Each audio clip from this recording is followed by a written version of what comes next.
All right, I'm going live now.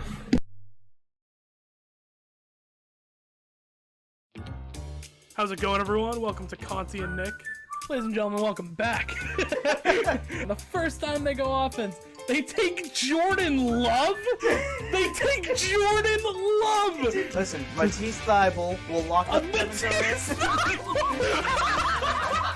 CP3. Oh my god. Chris Paul. Oh my god. Chris Paul, baby. Right, Will? Nope, I totally disagree. Look. Welcome back, everyone, to Conti and Nick. This is episode number 66. I'm Will Nicholson, as always. I have with me Gino Conti. Gino, how are we feeling today? Full. I had 2 bowls of spaghetti. Full? I'm full. I feel had it. two bowls of spaghetti. At Yeah. that big game, I had to get that carb blast, you know? I feel it. I got that exact same meal that I get pretty much every time before we did the show at BSU. Going down to Crimson Dining. Yeah, get some chicken of some sort, and then it was pretty good. It was a good day. You gotta spice up your life, Nicholson. No, I know. I blame the sense of smell. So welcome back to Conti and Nick again. We're back here. We're doing another virtual episode. I'm in Bridgewater, and Gino is in Weymouth. And Gino, while I go turn off my fan real quick because I realize that's probably annoying. You have the floor to say whatever you want. I don't hear you. Well, I don't hear the fan. But okay. Well, anyways, he's alone. I really hope Will Nicholson can hear me because yes, today is a day of week 2 or the start of week 2, Chiefs versus Chargers, an AFC West divisional matchup, and that was a big thing that we have talked about during our predictions for the schedules or predictions of the rankings in terms of the conferences and in terms of the divisions. So, but the one thing I will say in terms of week 1, I do want to kind of reflect on some things that has happened over the past week. And I can't lie to you, it doesn't happen often. I'll admit, I got a little heated with Willie Nick, because there was that sack or the fumble, the strip sack fumble that to return for a touchdown. Dolphins versus the Patriots game. And William Nicholson made the proclamation that because, on a third down, there was a passing play where the running back was not in pass protection. It was clearly a designed route for him, which means the quarterback had to get it out ASAP. Because of that, the offense was bad. And I don't have an issue with people taking problems in terms of how the Patriots have handled their offensive coordinator this offseason, or lack thereof. I don't have an issue with people taking issue on that. That's not the problem. My problem, Will, was proclaiming that because there was there wasn't even an issue with the offensive line. It was a blitz off the edge where if there was to be pass protection, it would be from the running back, but the play call was designed for that running back to be on a passing route on a third down and long. So of course there's going to be a free blitzer. It's science and it's numbers. 6 on 5, 6 is going to win most of the time, and especially if there isn't a running back in pass protection. That is not the thing. That is not the straw that broke the camel's back to say that the offense is bad. And I will die on that hill. That is not it. Yeah, well, before I get into that, your handle is Gino A. Conti, right, on Instagram? Yeah. Gino.a.conti, is that correct? Yeah. Okay, cool. I'm just putting that up on the screen because we have the same profile picture on Discord now. But yeah, to kind of get into that whole the thing. Look, I have been very openly not pleased with how the Patriots have handled the offseason. I don't like how they handled the coordinator. Frankly, when it comes to Bill Belichick, I think we're finally starting to see the NFL outgrow him a little bit, where it's more young, it's more pass centric, and he was able to adapt to that before. But I think it's weird to see Bill be in the spot where he's been different before, but this is it just doesn't make sense to take a defensive guy and throw him into the offensive coordinator. And you've made the point that he was a head coach and he has had influence in that area, and I agree with you there. But it's just messy, right? Everything just seems messy. It seems out of order. Everything seems disorganized, in my opinion, and that's where you get miscommunication. And that's where I feel like plays like that, the strip sack in Miami, that's where stuff like that happens, where you have you have that miscommunication where someone should be taking that edge rusher or that corner blitzing. Lombardi is the offensive coordinator. That sack's happening either way. Sure, but still, I still just don't agree with the way that the Patriots have handled this offseason. I think it's going to show even more in games. Our offense was incredibly stagnant for most of that game. We had that one good drive capped off with a Ty Montgomery touchdown. But, everything besides that, it just looks super lackluster to me. And I don't know. I think we're starting to see, maybe the GOAT bleed a little bit, where, he said he doesn't want to coach into his 70s. And, I think we're starting to see this could be Belichick's last season coaching, where it feels super disorganized, and it almost feels like the league has, outgrown him. And this isn't a one-game reaction. This is something I felt for a while. Even last year, not letting Mac take as many chances. I get that he was a rookie, but I don't know. I could be wrong. Bill could still be coaching for a little bit, but that's right now, that's what I see. So can I ask how the game has passed Bill Belichick by if he got rid of his fullback, and then we run on to draft the fastest running back and fastest wide receiver in the draft, and then drafted an offensive lineman in the first round that is more catered to a zone scheme run or an outside zone scheme running scheme? That is kind of what the league is shifting towards now. Well, yeah, I know he's made the right decisions, especially with that, but it just doesn't feel like he's meant for this NFL anymore. Because, yeah, Bill went out and he did that, but I don't think he succeeds like guys like that. He succeeded in where you had a good defense and your offense just didn't lose you the game.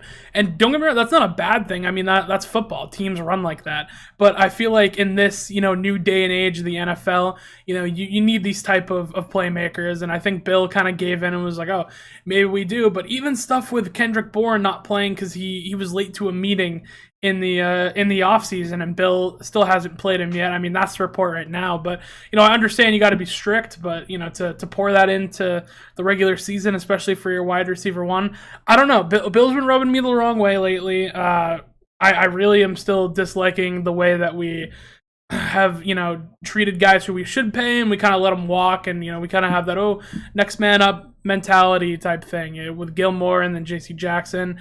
And, now the next corner up, probably going to be good. And it's this whole cycle with the Patriots. And, it starts to seem like more and more, and again, don't get me wrong, Bill Belichick is the greatest coach of all time. I'm not discrediting that, but I feel like the game has kind of passed his time from what I'm looking at. And the more that I look at, the whole Patriots situation, it seems like Tom Brady made this, thing turn a lot more smoothly than Bill Belichick did. And I know, I hate to say it, but the more you look at it, it looks like Brady made this thing work a little bit more. I don't know. No. Okay. We have seen 2 years, because I'm not counting this season yet. We have seen 2 years of Bill Belichick as a head coach of the Patriots without Tom Brady. Okay. Technically 3, if you want to count the one with Matt Castle. Okay. And in that year, they went 11-5 with Matt Castle and barely missed the playoffs. Like, when do you see an 11-5 team miss the playoffs? Sure. Okay. So that is a freak thing. Like, that's an anomaly. You don't see that really happening. Okay. Then the second year without Tom Brady full time, you have Cam Newton, who was just completely past his physical prime. And the fact that he got 7 wins out of Cam Newton is phenomenal, and he should have won Coach of the Year in 2005. I agree. Maybe not the Coach of the Year thing, but I think it was impressive. Personal opinion. And then making the playoffs with a rookie quarterback. Making the playoffs with a rookie quarterback and Mac Jones, I don't care how smart, I don't care how pro-ready he is. Making the playoffs with a rookie quarterback is on coaching. That is a testament to the coaching. Okay? But they didn't really unleash Mac, you know what I mean? Like, I feel like they could have put almost any quarterback in that role. Like, I mean, realistically, Mac played great. Don't get me wrong. He did great with the opportunities that he's been dealt. And this isn't a shot at Mac at all. But Do you think that Marcus Mariota could have ran that system? I mean, I think so. No, I no. think he could. Because last year we ran more of a pro style or the more old school pro style that Bill Belichick likes to run. And again, like if we had done that, that would have been just like having Cam Newton because Cam Newton caters not only was he older and physically beaten down, but I mean you look at it and again we would have a quarterback who would have an outside zone scheme run and the offensive line doesn't fit that. All right, you So know it'd be what? Maybe Mariota was a bad example there. I'm just Gardner Minshew. Someone who's just like a pocket passer type guy. But like, here's the thing: like Mac Jones is a rookie. Like the fact that it was a rookie, and like you kind of proved my point, like that they didn't unleash him. That's proved my point even more. Like a rookie quarterback that they didn't really fully give the keys to yet. That kind of proves my point even more. That making the playoffs with him was impressive. Yeah, I mean, I agree. It was impressive. It was an impressive run that they have last year. But that's last year. We're in a new season. They got blown out by the Bills, who have electric playmakers all over the field on both sides. So I don't know. It's difficult to see the direction the Patriots are going in right now. I personally think it's going to be Belichick's last year coaching, as it's going to be Brady's last year playing. So I think that that'll be the same. Me personally, I'm very, very sick and tired, and I'm not saying this to you personally. I'm sick and tired of the Bill Belichick disrespect. And again, I hate disrespecting Bill. I do. And here's the thing: it's not like it's just I call it as I see it. No, there is no I call it as I see it. I'm open to being wrong. Don't get me wrong. I'm open to being wrong about this. But this is what I'm seeing right now. It's the environment that I see. I'm not saying this specifically to you. Okay. Okay, I'm not saying it specifically to you, but there is no like I call it as I see it in this scenario because guess what? When you make the playoffs with a rookie quarterback, I don't care. That is impressive. When you win 7 games with the worst version of Cam Newton that this league has ever seen, that is beyond impressive. And yes, was this game a very pretty game? Was it a sexy game? By no means was it. But guess what? The defense, which is Bill Belichick's specialty, really and truly only let up 13 points to that high octane Miami Dolphins offense. That to me doesn't sound like the game that has passed him by. Holding that team to 13 points, when else are we going to see that? Like, really and truly, how many other teams do you think are capable of holding that offense to 13 points? I don't know. Again, I mean, it was still a week one for the Dolphins. I feel like they're still trying to figure everything out there. But I mean, all the people, kind of gave me a hard time when I said the Dolphins, I think, are going to be really, really good this year. Tyreek Hill didn't even do anything special. I mean, he had his moments. He had his plays where he was, catching balls, taking it for first downs. And I think that offense can be dangerous. But still, seeing how that team works, and I was saying, like, this team's going to be better than the Patriots. And now it's, but they held this Dolphins team to this many points. Like, no. Like, we don't have the level of playmakers that a successful team in the NFL needs to have. Well, then, but let's look at it this way. Week one, first of all, the Patriots are notorious slow starters. And they're turning it on around, mid to late November, December. Okay, we're notoriously known for our slow starts. We're notorious for not performing well in Miami. Okay. Mm-hmm. And the offense needs to, have some, stuff that's, worked out. So, like, that was the perfect storm of, again, we usually struggle towards the beginning of the year. We usually struggle in Miami, and the offense really needs to get itself figured out. All right, let me ask you this then. Do you have them winning in Pittsburgh this weekend? Yeah. Yes, you do? Okay. Yeah. All right. If you don't, the Willie Nick picks are coming out. I actually have them losing, but yeah, it's fine. And I understand that, but like you have to understand that again that this defense did its job. Okay, and in terms of Miami's offense and Pittsburgh's offense, I'm taking Miami's offense all day long, and we held Miami's offense to 13 points. That's fair. And Steelers don't have T.J. Watt; he's on injured reserve. He tore his pec. True. I'm taking the Patriots, and even if they had T.J. Watt, I'm taking the Patriots. Wow. Okay. I like that. I would like to think the Patriots are going to win, but I take pride in my Willie Nick picks, and I just don't see it this week. It's at home though, right? Is it a home game?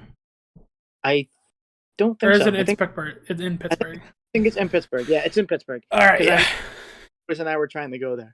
Oh yeah.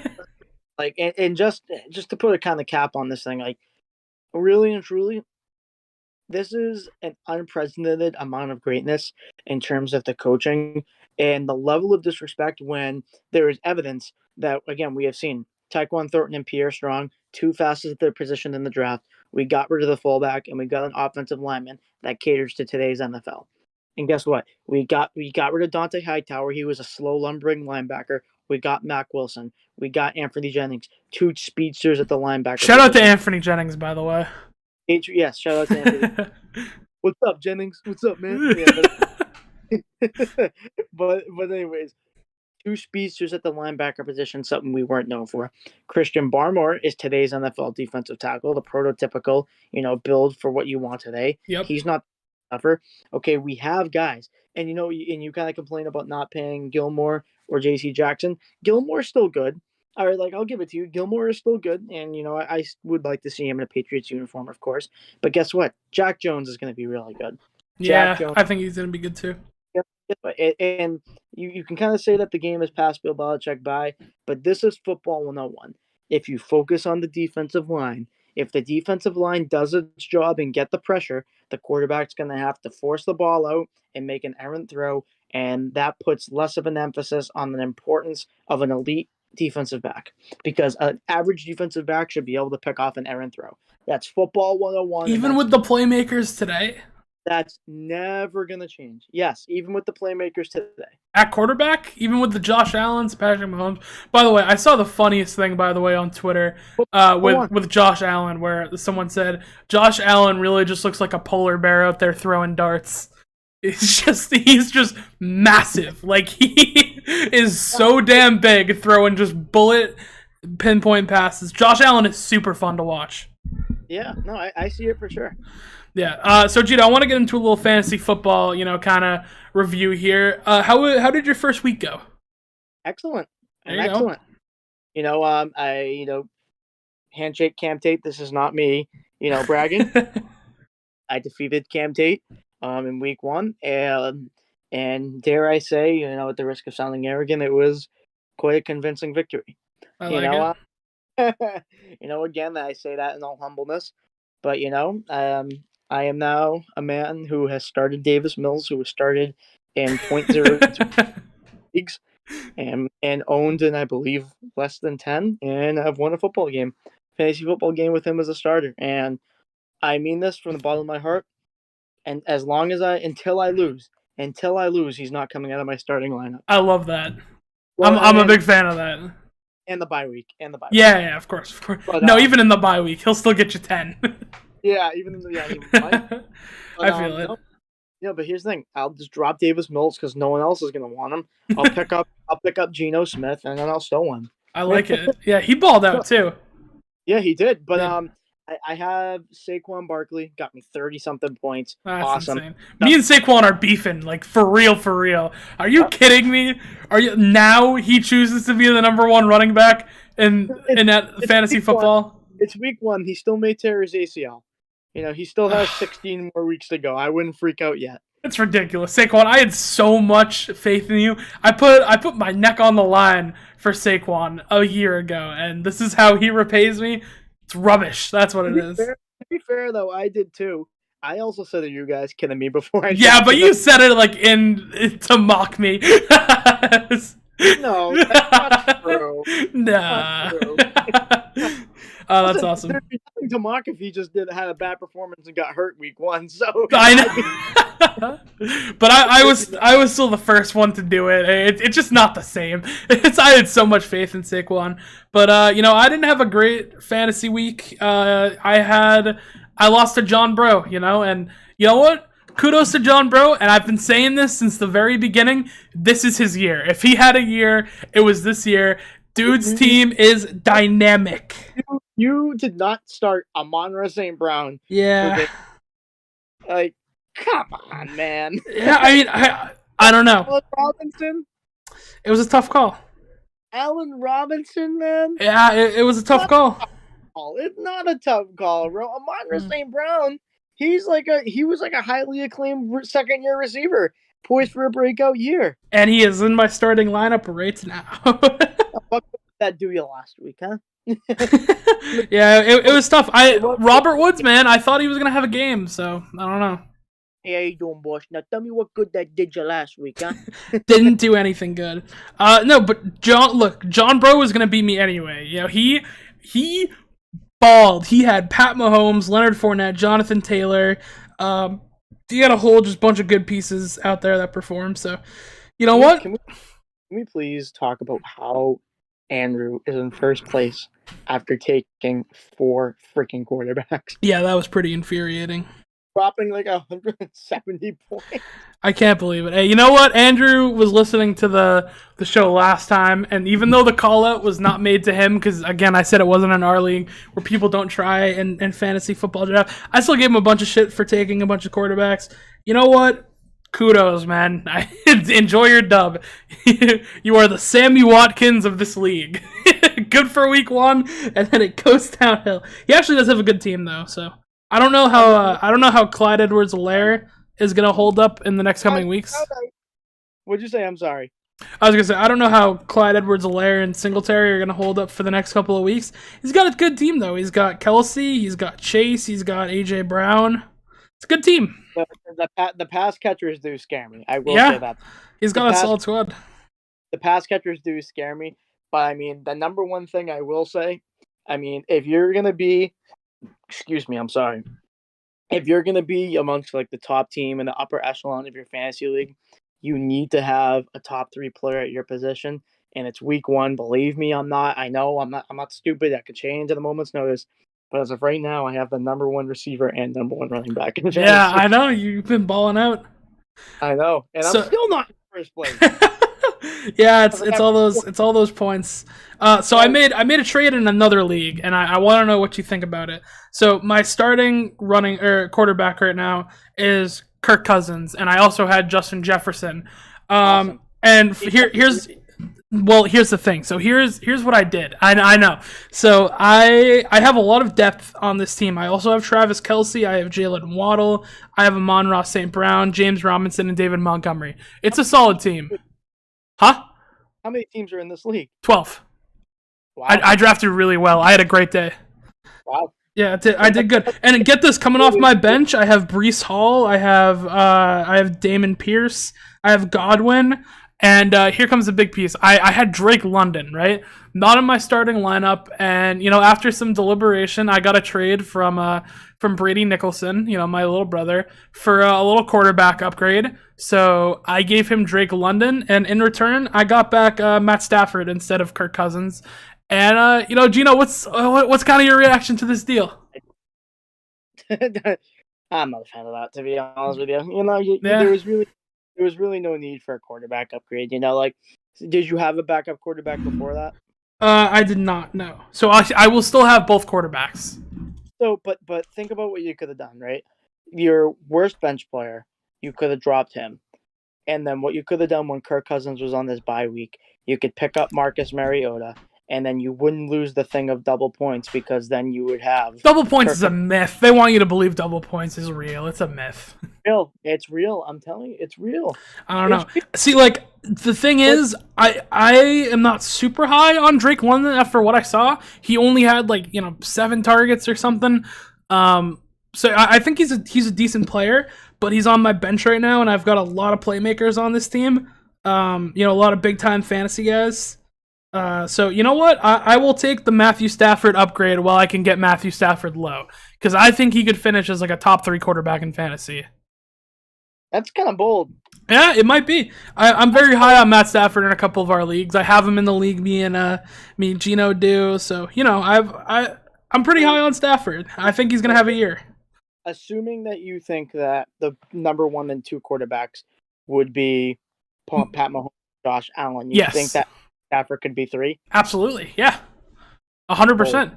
I know. He had a bad week, but he's got some new faces in there. I think Allen Robinson needs to be fed a little bit more. Better than Jalen Hurts? Yeah, I mean maybe it's possible. I mean, Jalen.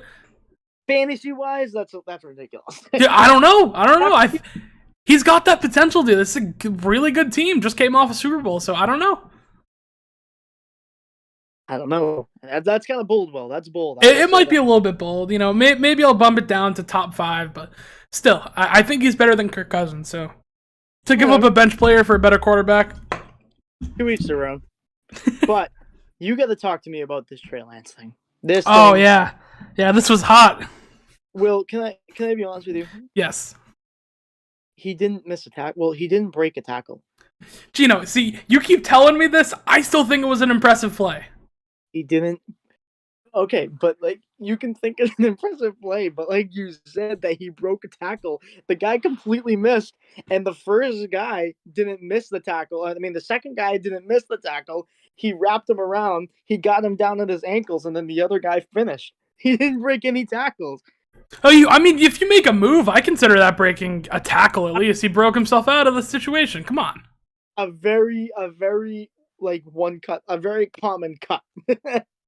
Sure, but I mean, come on. It was just like the fact that you think that isn't an impressive play. And for this record, he had Roquan Smith and someone else hitting him. So he did tank bodies there to get that first down. He didn't tank anybody. He went down immediately.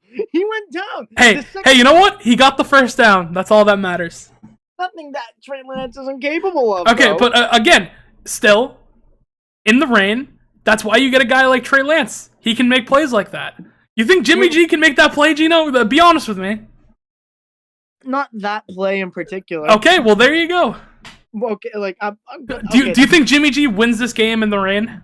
Yes. No, you're lying to me now. Yes. There's no way. God strike me dead where I stand. I believe Jimmy Garoppolo would have won that game. All right, that's ridiculous. All right, so I don't know. So you saw the video. For those who don't know, you can go watch it on our YouTube right now. I made a little video. I had some extra time during the week, and I went over a couple of plays, and I talked about why I think that Trey Lance didn't have as bad of a game as some people might have thought. Everyone say, he did terrible. I don't think he did that terribly. I think due to the circumstances of the weather, he did pretty good. He picked up a lot of first downs with his arm on third down. He picked up, I think it was like 8 third downs or something. He was able to convert with either his arm or his leg, sorry. So he was able to do a lot, and that's why they drafted him. He made plays when it mattered. And don't get me wrong, I think the weather got the best of him eventually, but he made good plays, and everyone's talking about Jimmy G needs to come back and take the job. I don't think Trey Lance played that bad. He made plays when it mattered is a phrase you use for a winning team. Hey, it might be a double-edged sword. He made plays when it mattered, but he still couldn't get over the hump. So I don't know. Those two don't correlate. Hey, you get what I'm trying to say, though. Also, I think that was our most viewed video ever, I believe. Well, the Trey Lance video, 154 views. So. Wow, good. Yeah, I'm telling you, and I mean this. I know that we kind of have said we don't want to talk about it anymore. We have to. It's a part of Conti and Nich. That Instagram post, I meant that because it's ridiculous. It's absolutely ridiculous. It is. Do you know what I'm talking about? Oh, what? Trey versus Jordan Love, or Trey versus Jimmy G? Trey versus Jordan Love. Okay.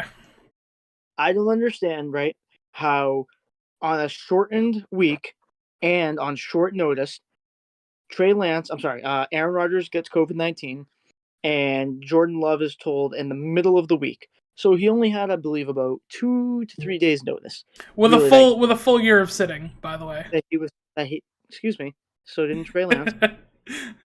But anyways, he was told that he was going to be starting up against one of the premier talents and the premier teams in this league, in the Kansas City Chiefs. And all of a sudden, he goes out there in that game. Again, all the odds stacked against him and against one of the premier teams in the league. And he didn't play well. By no means did he perform well. Again, by no means has he performed well, or did he perform well in that game. All right, but for the first 3 quarters and a little bit into the fourth quarter, that game was close. And it was very, very possible that the Packers could have gone away with that game and won that game. We gotta keep in mind, though, this is when the Chiefs were struggling offensively. For the record, Jordan Love did nothing to win that game, and he eventually lost it for them with interceptions. So, but Trey Lance can come in. I get the weather. Don't worry, I understand the weather. you as a coach should understand the weather more than anything. Trey Lance came in. He had a full year to prepare. He had a full off season. He had all the OTAs. He had all of that. The mini camps. He had time to build chemistry with all these guys. And he lost to what we all thought was going to be the worst team in the league. But come on, we got to talk about it. It was in the rain, and he made plays, Gino. Did he not make plays? Everyone's made plays in their career.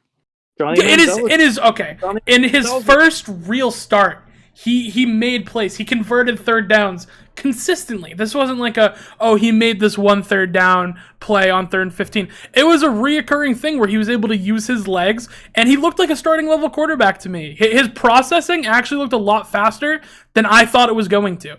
And that's the thing with Trey Lance. He needs to see more football. He needs to see more reps. He looks sharp for the most part. That one play where he actually threw that long ball for 3rd down, he went through his reads pretty quickly. So I don't know. I still have faith in Trey Lance.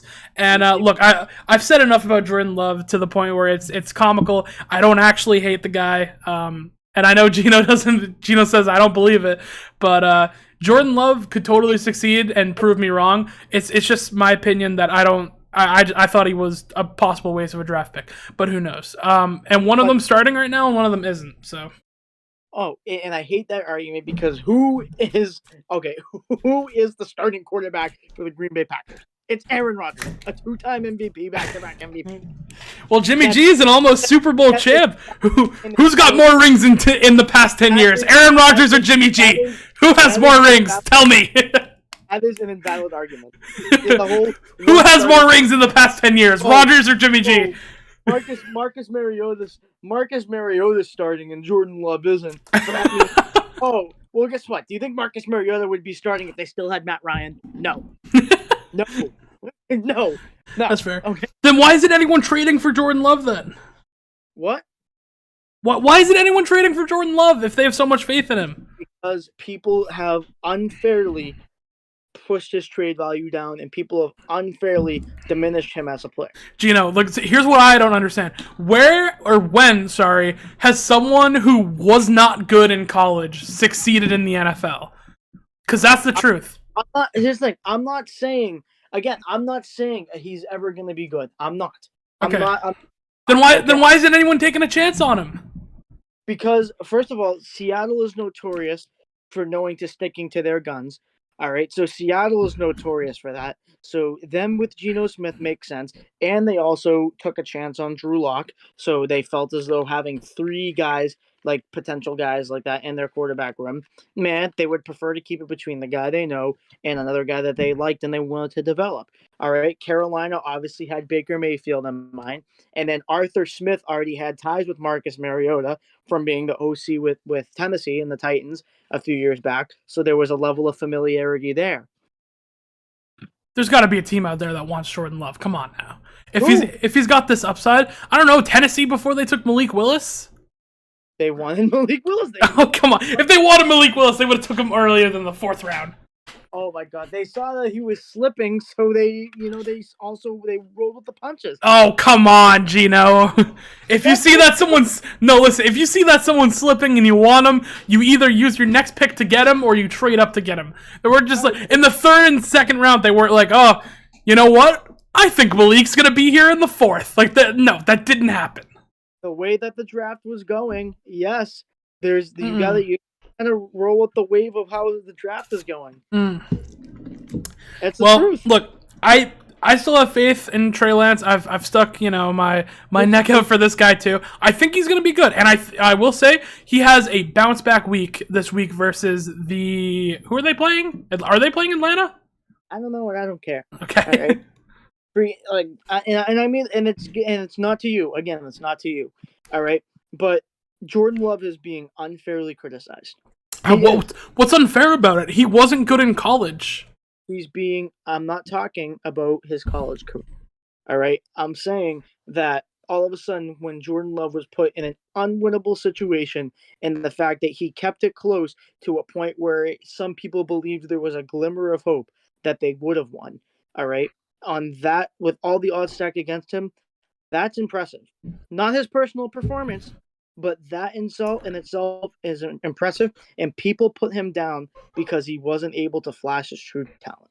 And you know what? Like, I'm not making excuses. He definitely could have made more plays. But guess what? His scenario was in a no-win situation. Does Ian Book? Do you remember Ian Book? I do. Does Ian Book suck because of what happened to him last season? I mean, he didn't play great, that's for sure. Okay, but at least Ian Book was good in college.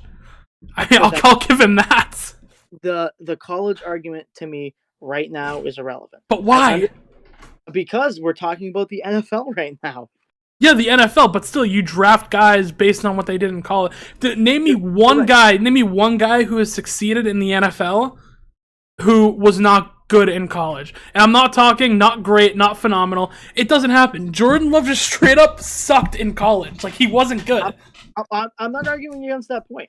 All right, I'm not arguing against that point. I'm not gonna go and reach for this player who was drafted in the 7th round and made a Pro Bowler in 1970. No, I'm not. I'm not gonna do that because no, you're right. Like, that's a good point, but at the same time, like, the guy hasn't been given the true chance. He hasn't been. But does he deserve one? Yes. Did he deserve to get drafted? All right, we got to stop pretending that he just wasn't a spite pick by the Packers organization to Aaron Rodgers, because that's the truth. He was a spite draft pick, and that's what I think. Well, explain my reasoning as to why I support that draft pick, and I'm not saying it anymore. That's fair. But the bottom line is Trey Lance is going to lose a lot more than he's going to win this year, and suddenly, somehow, some way, it's not going to be his fault. But Jimmy Garoppolo can take the San Francisco 49ers to the NFC Championship game and have everyone say he sucks because personally he didn't have a good performance. But Trey Lance made some good throws, which every number 3 overall pick who they trade up 3 first-rounders or trade away 3 first-rounders to get, they should be able to make that play.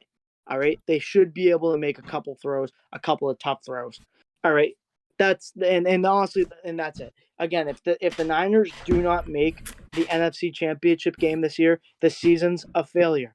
I don't care how good Trey Lance looks on the highlight reel. I don't care how good Trey Lance, comes up on ESPN SportsCenter top 10. It doesn't matter. Again, whoever gets you to the promised land or whoever gets you the closest to the promised land is the better man for the job. Trey Lance, you are playing the Seattle Seahawks this week. Go and absolutely light it up. Go take control of the division. He's going to have a bounce-back week, and I'm here for it. But I want to get into another little preview. So I wrote down a couple of games of the week, or games that I think are going to be really, really good. As you know, I do my Willie Nick picks of the week. And, I was going through them yesterday.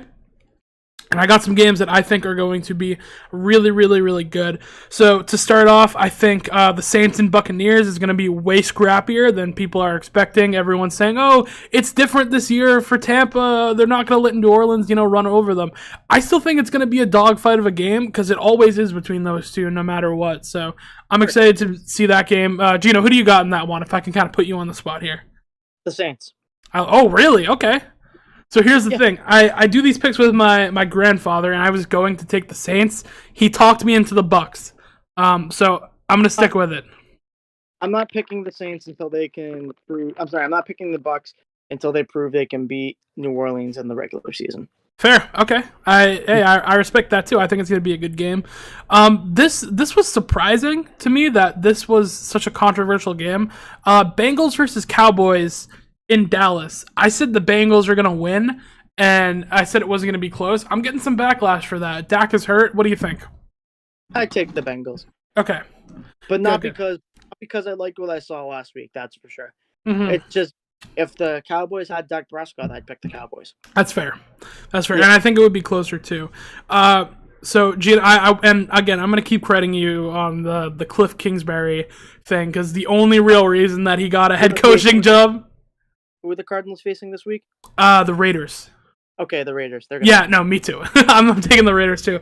But I give Gino his credit, where it's due. Gino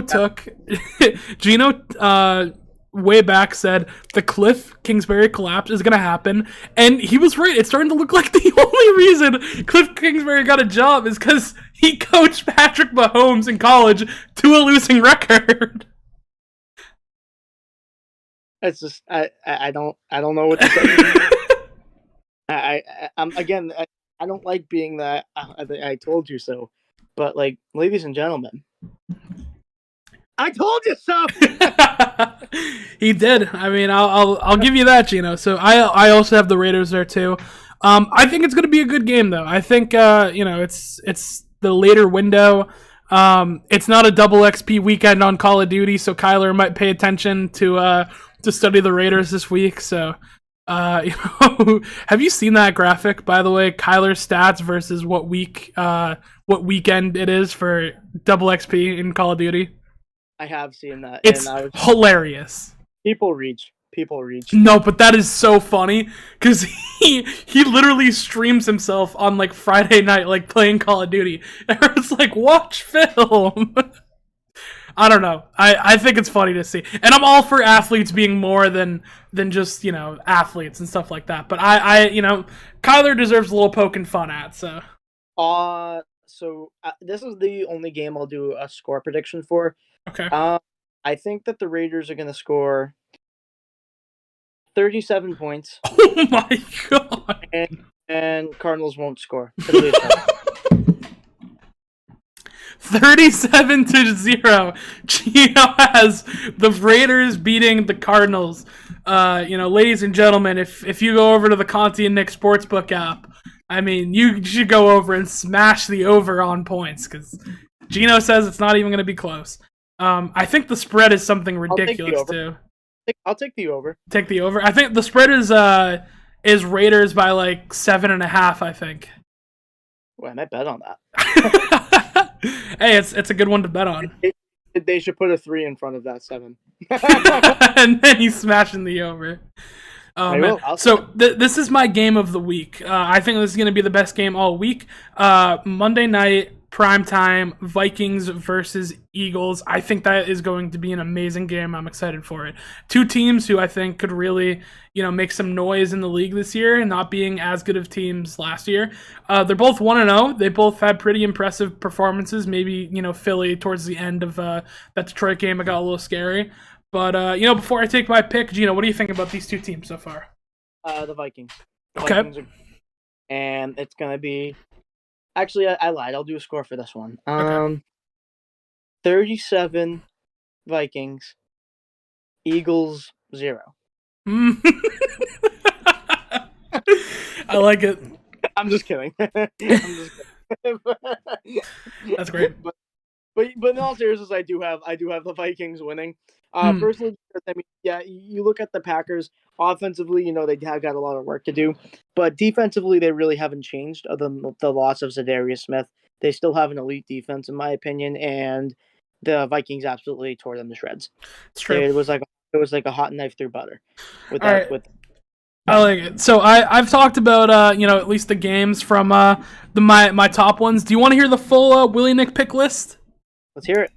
All right, so tonight in about 20 minutes, actually, or 40 minutes, sorry, I will be at practice. Very unfortunate, but still, I have Kansas City over the Chargers. And look, I know that I was a big Chargers guy, but Kansas City looked really good. In my heart-to-heart, I still want the Chargers to win, but again, I delegate these picks with my grandfather, and he convinced me on Kansas City. Kansas City to win today. I agree. Yep, it's going to be a good game, I think, though. I have Cleveland over the Jets. I think Cleveland's going to win that one. It's tough. I know it's tough. It's going to be closer than people think, but I agree. It's going to be closer than people think, but I agree. So the spread was 3.5, I believe, and I took the Jets with points because I think it's going to be a close game. So, yeah, I have Detroit over Washington. I have Tampa Bay over New Orleans. We talked about that. Another close one. I think that's going to be a lot closer than people are kind of expecting. Washington, right?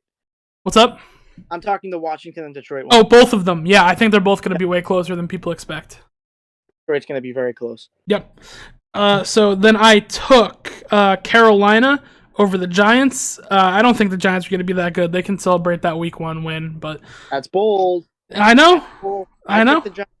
I would take the Giants. Hey, it's a little bit of a bold pick, but I don't really believe in the Giants. I like Duvall as a coach, though, so far. It was fun seeing him in the locker room, having a good time. I took Pittsburgh over New England. We talked about that one. I'd love to see New England win, but I just don't see it right now. Indianapolis over Jacksonville, so I have the Colts over the Jags. I hope Indy bounces back from their mistake last year, missing the playoffs. So I think they bounce back. I have Baltimore. What's up, sir? Ain't looking so good. yeah, I know. I've got Baltimore over Miami. I have the Rams over Atlanta. I have San Francisco over Seattle. Trey Lance, go get it done. You've taken Seattle. You're taking Gino. You're riding with Geno Smith. Yep. I like it. On the Broncos, they can beat Trey Lance. Hey, we'll see. We will see. I realize they Trey Lance and the 49ers. They can beat Trey Lance. yeah, whatever. Give me Cincinnati over Dallas. We talked about that one. Yep. I have we talked about this one too. I have the Raiders over the Arizona Cardinals. That one I'm serious about 37-0. I know. I believe it. I have Denver over Houston. I have Green Bay beating Chicago purely because, I mean, it's Aaron Rodgers versus the Chicago Bears. It should be a clean sweep, but who knows? Could there be some magic there, Gino?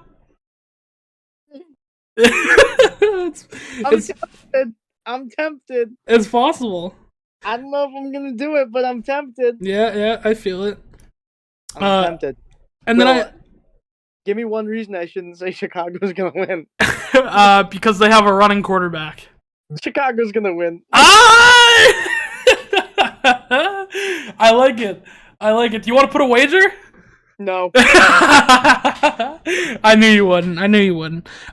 Buffalo over Tennessee, and then we talked about it. Minnesota over Philadelphia. My game of the week, give me Minnesota, and I have under 51.5 total points scored. But I think it's going to be close. I think it's going to be around the 49 to 50 range. But yeah, those are the picks for the week. You know, the classic Willie Nick picks. Gino's got the Tom Brady card. All right, Tom Brady. We do love Tom Brady. That's not Tom Brady. Oh, that's Davis Mills. Oh my God, my bad. It looked like Tom Brady from the glare. I mean, that's how his career is going to end up. So.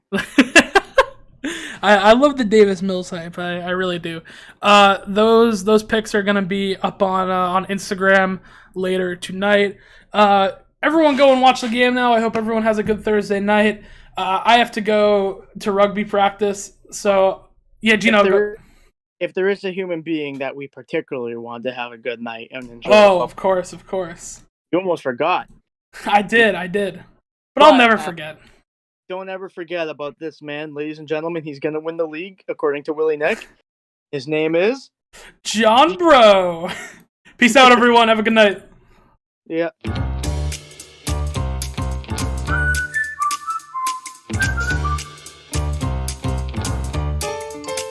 You can still hear me?